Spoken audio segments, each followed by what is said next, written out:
গাড়িতে বসেই নিষিদ্ধ ঘোষিত আওয়ামী লীগের লাইভে যোগ দিয়েছিলেন Shakib.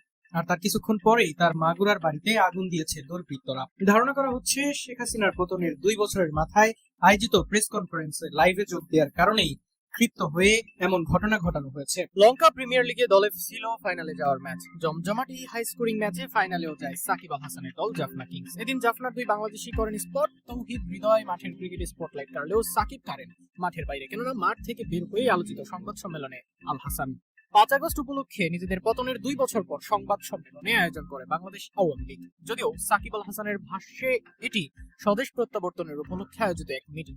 Foreign corresponding club of south এশিয়ার আয়োজনে দিল্লিতে অনুষ্ঠিত হয় এই মিটিং। আর সেখানেই শেখ হাসিনার সাথে ভার্চুয়ালি যোগদান করেন সাকিব আল হাসান। বাংলাদেশ সময় সন্ধ্যা 6টা 30-এ শুরু হয় এই মিটিং। তখনও লঙ্কা লিগের ম্যাচ শেষ করতে পারেননি সাকিব আল হাসান। সেই ম্যাচ শেষ করে তড়িঘড়ি করে মিটিং এ যোগ দেন তিনি। এমনকি এর জন্য আগে বাসায় যাওয়ারও প্রয়োজন অনুভব করেননি তিনি। নিজের গাড়িতে থেকেই যোগ দেন রাজনৈতিক মিটিং এ। মিটিং উপলক্ষে এদিন এক ফেসবুক পোস্ট দেন সাকিব। মিটিং এর বিষয় ও এর উপস্থিতির পরিচয় উল্লেখ করে তবে সবার নজর কাড়ে স্ট্যাটাসে উল্লেখ করার সময়, যেখানে নিজের দেশ রেখে শুরুতে ভারতীয় সময়সীমা উল্লেখ করেন সাকিব আল হাসান। এরপর উল্লেখ করেন নিজ দেশের জনগণের সময়সীমা। এদিন অবশ্য বক্তব্য প্রদান করেন সাকিব আল হাসান। সাকিবের এমন কর্মকাণ্ডকে ঘিরে তাই আবারও নতুন করে তৈরি হয়েছে তর্ক বিতর্ক। তবে বিতর্কের আরেক নামই সাকিব আল হাসান। এই বিতর্ক এবার তাকে ভালো বা খারাপ কোনো দিকে নিয়ে যায় সেটি দেখার বিষয়।